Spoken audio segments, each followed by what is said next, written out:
Welcome to the Throttle Up Leadership Podcast. Our theme for 2025 is the future of work. Meaning is the new money. In a world shaped by rapid innovation and constant change, the pursuit of purpose and impact has never been more important. I'm Dr. John Dentico, your host, bringing over 30 years of experience in leadership, strategic thinking, and purpose-driven innovation. Here, we tackle the pressing challenges of our time, from the rise of artificial intelligence to the growing need for meaning in the workplace. Together, we'll uncover how leaders can ethically integrate AI to enhance decision-making and keep humanity at the heart of their organizations. Remember, amidst all the technological advancements, in the end, it's always about the people. This podcast is your resource for actionable tools, thought-provoking discussions, and inspiring stories. It's time to go beyond leadership development and focus on leadership impact, creating workplaces where people thrive, innovation flourishes, and meaning truly becomes the new currency. Thank you for joining me on this journey. Now, let's throttle up and dive into today's episode. Hello again, and welcome to the Throttle Up Leadership Podcast. I'm your host, Dr. John Dentico. With me today is Nicky Billou. Nicky Billou is the #1 international selling author of the books Finish Line Thinking, How to Think and Win Like a Champion, The Thought Leader's Journey, A Fable of Life, and The Power of Connecting, How to Activate Profitable Relationships by Serving Your Network. A 2-time New York Times bestselling author, he is an in-demand and highly inspirational speaker to corporate audiences such as RBC, Lululemon, Royal LePage, and Torstar Media. Nicky is an advisor and confidant to some of the most successful and dynamic entrepreneurs in Canada. He is the founder of eCircle Academy, where he runs a year-long mastermind and educational program working with coaches, consultants, corporate trainers, clinic owners, realtors, mortgage brokers, and other service-based entrepreneurs, positioning them as authorities in their niche. He is the creator of the Thought Leader, Heart Leader trademark designation. As the host of the #1 podcast in the world on thought leadership, the Thought Leader Revolution, Nicky has interviewed over 500 of the world's top thought leaders, such as astronaut Chris Hadfield, Barbara Corcoran from Shark Tank, and Scott Adams, creator of Dilbert. I am truly pleased to have him here with me on the podcast today. Hello, Nicky. How goes it? John, it's an honor to be here. Thanks so much for having me on the show. Oh, great to have you here. Great to have you here. Nicky, let's dive in, as I like to say. Here's the first question. In our work up to this podcast episode, you made the statement that business is not a numbers game, but a people's game. Can you peel that onion back a bit more for me and my listeners? Absolutely. It actually comes from my father. And to tell you more about that, let me tell you a bit about my backstory. I'm actually originally an immigrant from the Middle East. I'm a Christian from Iran. When I was 11 years old, the Islamic Revolution took place in Iran, and my world was turned upside down. My late father, God rest his soul, he could see the writing on the wall. This wasn't going to be a place to raise a Christian family. So he got together with my mom. They talked and they planned to get me and my 2 brothers out of Iran. And it took them a few years, but eventually they got us out and we settled where I now live in Toronto, Canada. Now, as you can imagine, at the time I was a kid, I didn't want to leave my home or my friends. But in retrospect, it was the single greatest thing Mom and Dad could have done for me and my 2 brothers. They took our family's legacy from a legacy of tyranny, and they gave us a legacy of freedom. I believe, John, inside every human breast beats the living heart of freedom. Every man, every woman on this planet wants to march to the tune of their own drummer. They want to chart their own course, and they don't want to be told what to do. And I believe that we who live in the West should never take those freedoms for granted. There's dark forces that want to take them away from us. And we should always stand up. The great Edmund Burke, the great English-Irish philosopher, once said, the only condition necessary for the triumph of evil is for good men and women to stand by and do nothing. So I say to you, when forces come and say things like, oh no, we don't, there's disinformation there, we want to take away your free speech rights. Those guys are tyrants. They're not trying to get rid of disinformation. They're just trying to get you to not be able to say what you want to say. And if you believe in entrepreneurship, in success, you need to be a believer in freedom. Every entrepreneur needs to be a philosopher of freedom. Why? Without freedom, you can't have free expression. That beautiful First Amendment that you have in the United States of America. Without the First Amendment, without free expression, you can't have free enterprise. And without free enterprise, how can you be an entrepreneur? How can you chart your own course? How can you march to the tune of your own drummer? And that's why I've become such a champion for freedom. And my late father, he was a champion for freedom because he knew that's what people needed. That's what gave people the right to create their own world. That's why he came to me and said to me, life's about people, son, not about numbers, people. It's that man standing in front of you. That's somebody's hero.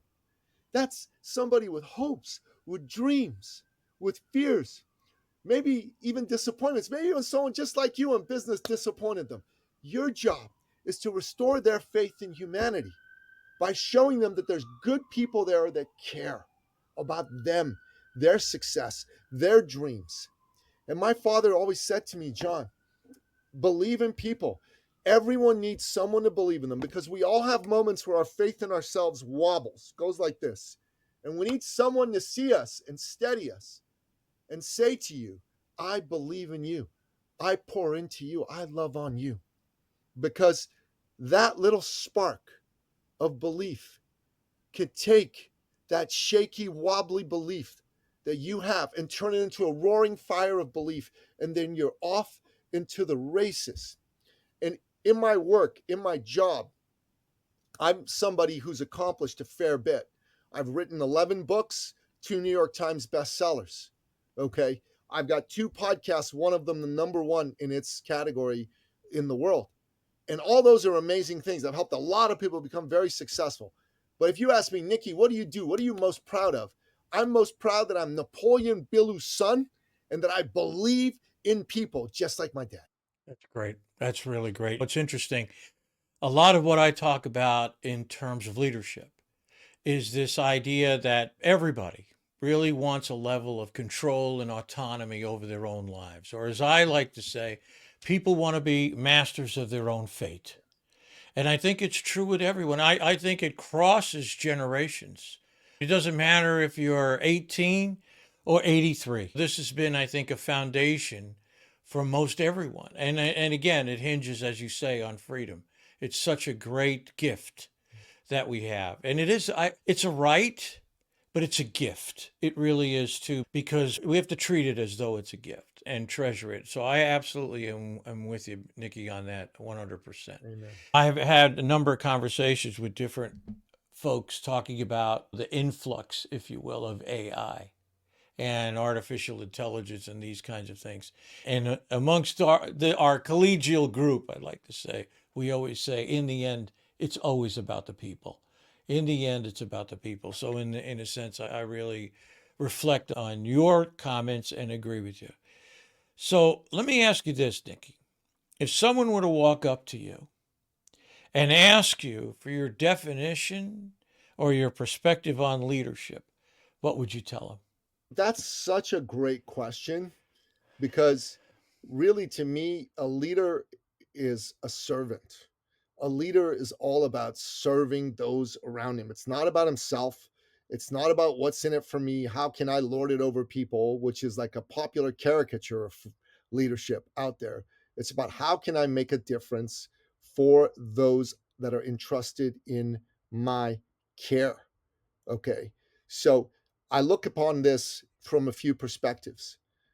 So my sons both have played high level sports into their teenage years. One of them played soccer at a pretty high level, and he could have turned pro. And I really wanted him to turn pro, but he changed his mind. He didn't want to. He wanted to get into an entirely another field and broke his dad's heart, but God bless him. That young man's got to do what he's got to do.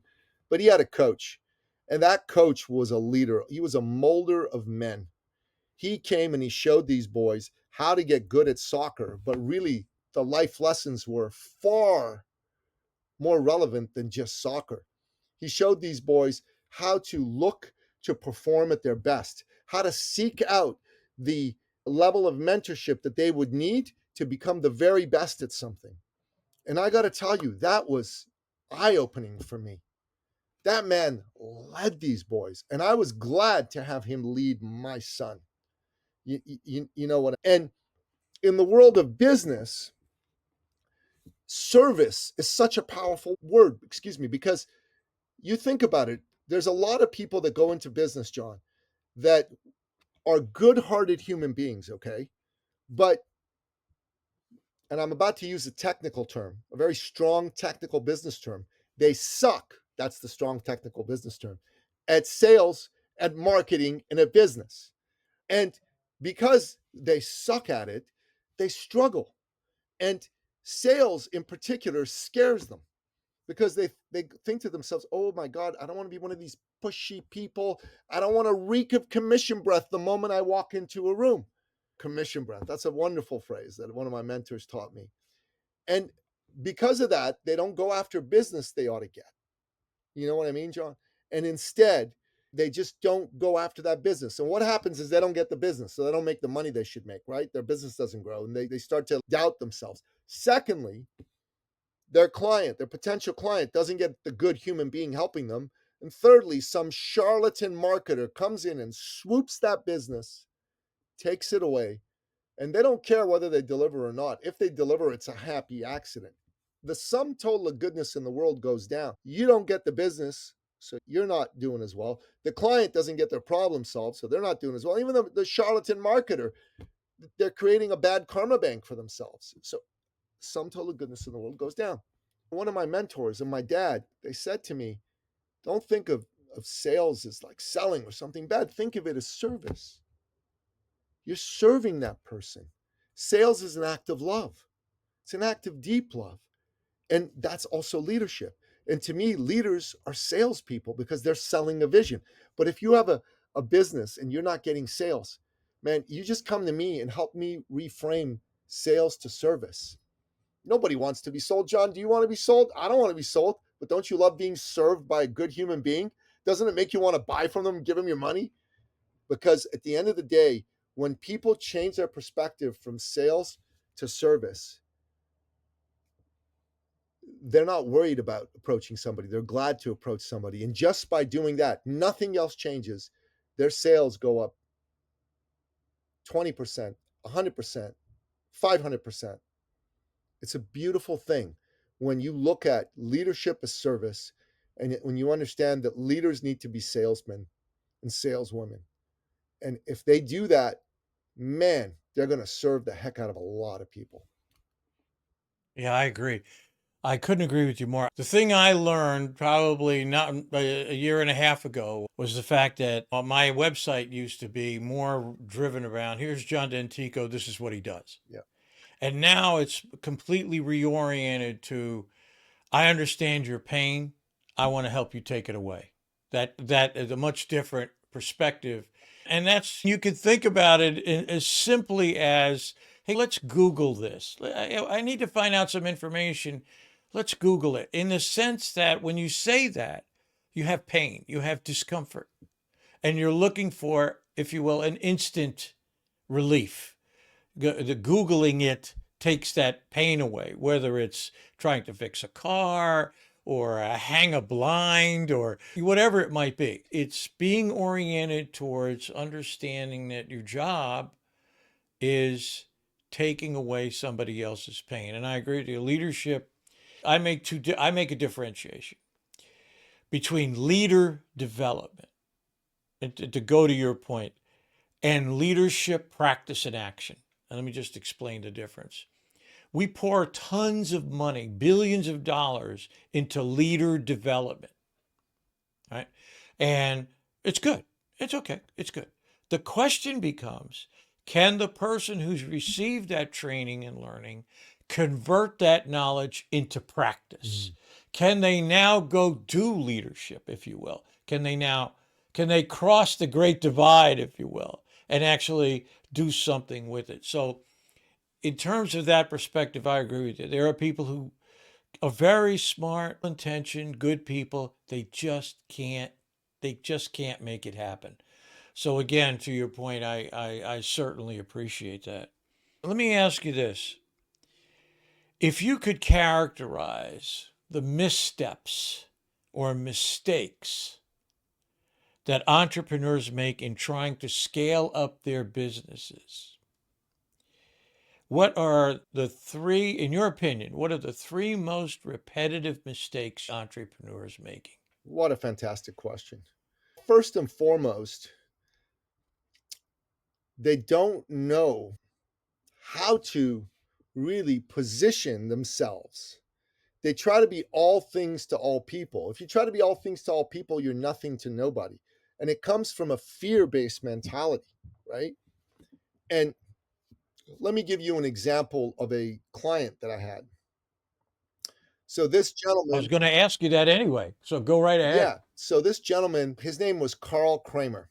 Carl, at the time that I met him, was 57, which is honestly the same age I am now. I can't believe I'm 57. It just blows me away. He came to me. Carl used to be an executive vice president in a manufacturing concern here in Ontario, in Canada. But he got burnt out and he quit. He just didn't want to do it anymore.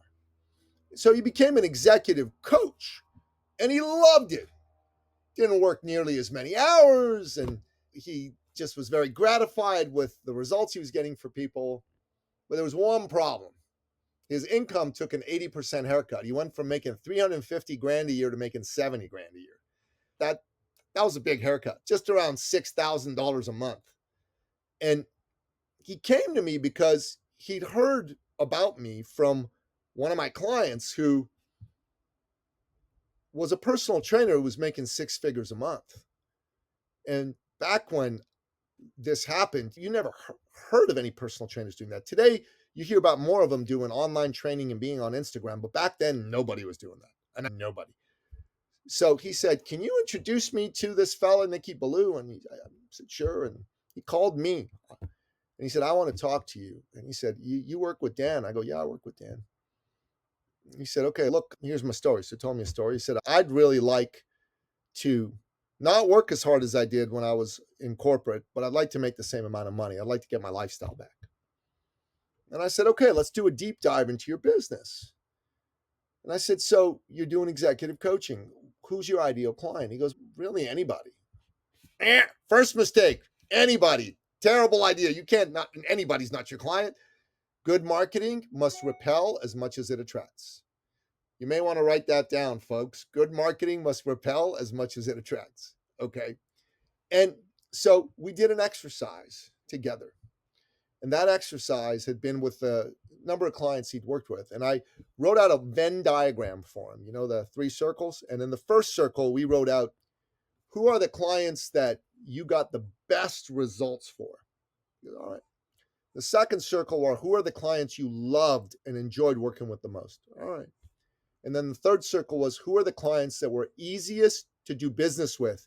They paid in full, on time, gave you lots of referrals, right? And when all three of those circles intersected, where you had people that were in all three circles, that's your ideal client. So we went through that exercise with him. It took a while to fill all those out. And it turned out his ideal clients were solo practitioner law firms led by lawyers under the age of 45 that were keen to scale and grow. Okay. So we had that sorted out. So now all his messaging was toward these fellas. And then the other thing was he undercharged. And I'll get into that in a minute. But we helped him charge appropriately. And this took more than a minute for me to help him figure this out. It took a few months for us to really hone in on all this for him. But within less than 6 months, he went from making $6,000 a month to making $40,000 a month, working 25 hours a week versus 60 when he was in corporate. So 40 times 12 is $480,000. That's a hair under 500 grand. So he was making significantly more money than he made in corporate, working less hours and way more fulfilled. So Pretty the good. mistake he made was trying to be all things to all people, no positioning. We changed all that. We had him get clear on his ideal client, and we positioned him as the growth guy for those people.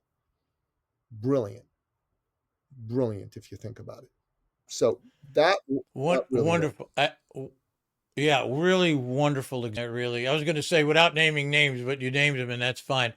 The story. Oh, I'm This is the sorry. I best part. It's apologize. not fully done. Just tell you this. Nothing to be sorry about, brother. My fault. I'm I sorry. stopped just to pause for a dramatic effect. Now, Carl was leading a life that he loved.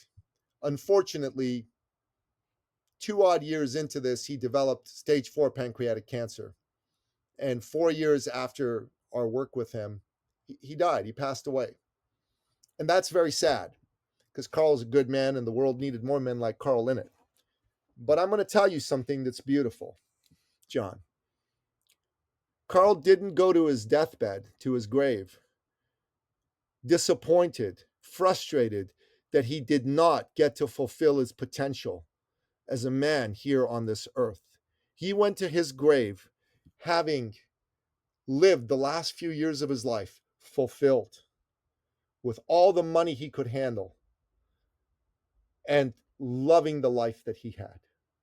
Now, I don't know about you, but that's how I want to go to my grave. Absolutely. Absolutely. In the end, I remember this. I can't remember where I read it, but the line is when you're done, you want to be used up. Yeah, You have given everything you can give. that's right. You've done everything you can do. You are used up. And you have been of service, and you got in there and you kept pitching and kept things moving forward. My basic philosophy is no matter what happens, just keep moving forward. Amen. Sometimes, some days you only get an inch. Don't expect a foot. You only get an inch, maybe a half inch, but it's an inch. And you just keep moving forward and trying to make the best of it. Amen. And thank you for that, because that you answered two questions in one, just in that. Let's talk about this not being all things to all people. Okay. You've helped me segue to this question because it's something that I have really returned to myself with great fervor. Okay. So I've recently, as I said, recently returned with great fervor to speaking about mission statements, a statement of purpose, if you will, and their importance in branding and to the recruiting efforts of top talent to an organization. One of the primary wants and needs of younger generations is they want to work for an organization whose values align with their own. Okay? You with me so far? Okay. So how can you bring in people to an organization if the organization's values are not clearly stated or aligned, if you catch where I'm going? Mm-hmm. So I would really like to get your reflection on how important a mission statement is, or a statement of purpose to the organization, to any organization as a whole. Oh my God. If you don't know where you're going, any road will take you there, right? Yeah. Years ago, there was a pastor in California named Rick Warren, and he wrote a book called The Purpose Driven Life. And that book sold something like 30 million copies. And there's a reason it sold 30 million copies, because I think there's a hunger among my fellow man for purpose. And there's a hunger to understand how to come to purpose. Now, Rick Warren, his purpose was to serve God in Christ. And the interesting thing was, people don't know this, but he took all the royalties he earned from that book and donated them to the church that he worked at. Every dime. He just took his salary that year. Can you imagine that? Can you imagine that? That's a level of purpose that just strengthens and feeds the soul. I'll tell you another story. This client of mine, Dan, he's the fellow that Carl met, and he was a personal trainer, like I told you. And when I met him, he was making $1,200 a month as a personal trainer in Toronto, which is the most expensive city to live in Canada, the New York City of Canada. $1,200 wasn't cutting it for him. So he came to me because someone else had told him, hey, Nicky, he's a good coach. Why don't you go talk to him, blah, blah, blah. And when I met him, I asked him, so tell me, who do you help? And again, like Carl, I can help anybody with any problem. And let's narrow your focus. And he said, okay, I'm going to work with doctors. Just all of a sudden he said that. And I said, why'd you pick doctors? It just made no sense to me. He said, well, my dad's a doctor and I love my dad. And I go, okay, that makes some sense. Tell me more. He said, also, doctors are rich. They got a lot of money. They can pay me. I'm like, son, that ain't a purpose you want to run with. He said, no, I'm doing it. Sure enough, the good Lord wasn't too thrilled with his purpose. He didn't get too many clients. So a few months later, I said to him, Dan, you need a different target market. This ain't working for you. He said, all right, I got it. What? Cardiologists. Why?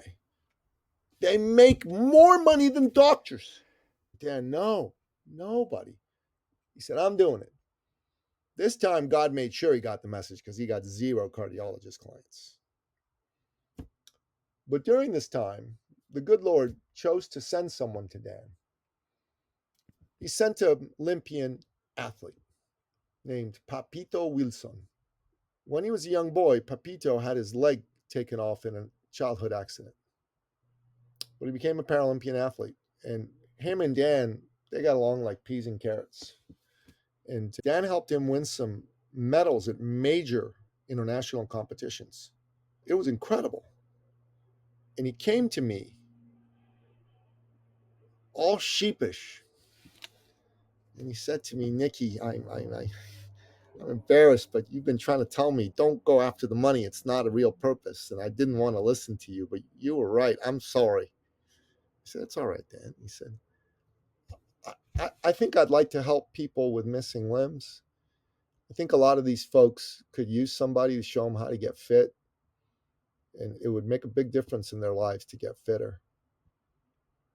And I knew the moment he said that he had a good purpose there. His purpose wasn't cash in his pocket. It was helping his fellow man. And I thought, this is brilliant. Go for it, Dan.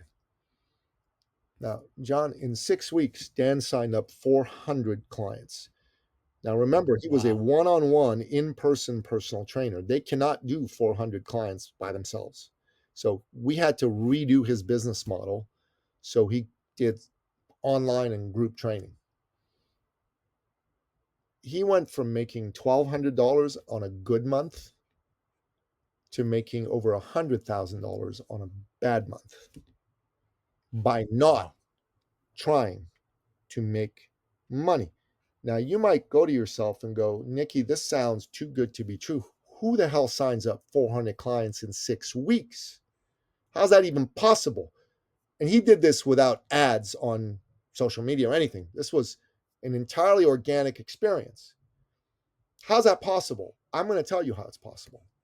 John, put yourself in the shoes of someone with one or more missing limbs. You probably are not thrilled with your current situation. Fair? Not thrilled. Fair. You probably are more than a little frustrated, angry, and looking down on yourself, even though you won't tell anybody, but you go, I am less than because I don't have all my arms and legs. And I can't do everything an able-bodied person to do. Is that a fair assessment of the mindset of someone with a missing limb? I think it's completely fair. Right. Do you know what Dan's message was? Because Dan's message wasn't, I'm going to train you and you're going to work out, although obviously it was. But the underlying message, the one they heard, was, I see you. You I believe in you. You can do anything anyone else can do. And I'm going to help you believe that and do that too. That's why he signed up 400 clients in 6 weeks. Not because he had some clever marketing gimmick, because he gave a good gosh darn about his fellow man. He saw them in pain, and he made a decision that he was going to be God's agent to help take at least a few of them out of pain in some small way. Yeah. To the soul. Right to the soul. You could, I tell you, if you could speak to the soul, that's, as you well know, it's incredibly powerful. I spend a lot of time talking about, and I've done this now for over 25 years, talking about meaning, people deriving a sense of meaning in their lives, and talking about the new generations and hiring and attracting and engaging them. I have to tell you this story. It's my story time. A few weeks ago, I had a wonderful gentleman by the name of Nicky Billou as a guest on my podcast. Nikhil's is lived in America for 14 years, worked for companies like Charles Schwab, then emigrated back to his home country of India. He's written a book on working with Gen Z. So we're having this conversation about engaging the younger generations, hiring them, attracting them, and keeping them. What is it going to take to keep them? And he throws me this lightning bolt, if you will. And he said, John, you have to come to understand that meaning is the new money. Meaning is the new money. And I said, you're absolutely right. That what they're looking for is a greater sense of meaning in their lives. They want to matter. They want their work to matter. And so, in many respects, I think part of that too speaks to the soul that says, I need to do something so I can matter to the world and the world around me. So, my reflection on that is right on the money. Thanks for that. We're getting close to the end here, and I'd like to ask you my world famous, as I like to call it, last question. And that is simply this: if you had a magic wand and could wave at any issue or problem that you see in the world in which you work or thrive in every day, what would that problem be, and why did you choose that? God, I'd get rid of the woke mind virus. That's what I'd do. I had a magic wand, I'd get rid of that so that people could see what a wonderful and beautiful gift of freedom they have in the West, and in particular in the United States of America. To me, America is the one indispensable nation in the world. It is the greatest nation in the history of the world, simply because it was founded on a premise of freedom that every man, every woman on this planet deserves to breathe free. And the forces of wokeism, the forces of leftism are out there to try to kill freedom. And I think those of us that love freedom need to stand up and stop them. And we need to keep hope and freedom alive. And if there's one thing I'm going to tell your audience, if you're an American, I don't know what your politics are or have been, and this is not a political statement in general, but there's one side that's trying to take away every freedom you've ever had or cherished, and there's another side that is saying it won't. And if you're awake, you know what I'm talking about. And you should vote for the side that's on the side of freedom, that's on the side of making sure that the First Amendment survives, and that disinformation and misinformation are not used as a pretext for taking that freedom away from you. That's what I'm going to say to you, my friend. I appreciate that very much, Nikki. I can't thank you enough for being here today. It means a lot, and I wish you the best. God bless you for your good fortune and the hard work that you do. I want to thank you for being on the podcast today, and I wish you all the success in the future. Thank you so very much. Thank you, my brother. Same to you. God bless you. And God bless you.